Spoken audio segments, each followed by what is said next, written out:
Kaixo, sorturiko egoerari erantzuteko gizarte zerbitzua berrantolatu ditugu. Egoera hontan, ahulenak diren pertsonei laguntzeko asmoz. Nola?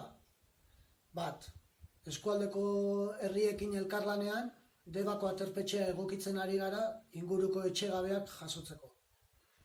Bi, heziketarako arazoak dituzten familiei, bi hezitzaile telefono deien bidez eta bideo deien bidez lagunduz.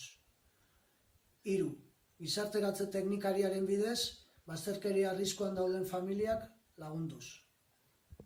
Eta lau, eguneko zentroa itxi zenetik, bertan egoten ziren pertsonei, beraien etxeetan zerbitzua emanez. Horrez gain, beste zerbitzu batzu mantendu dira.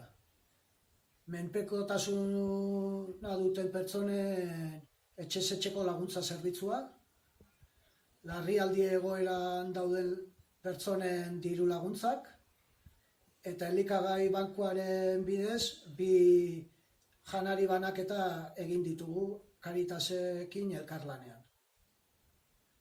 Amaitzeko, eskerrik asko gizarte zerbitzuetako langile guztiei egiten ari zareten lanagatik.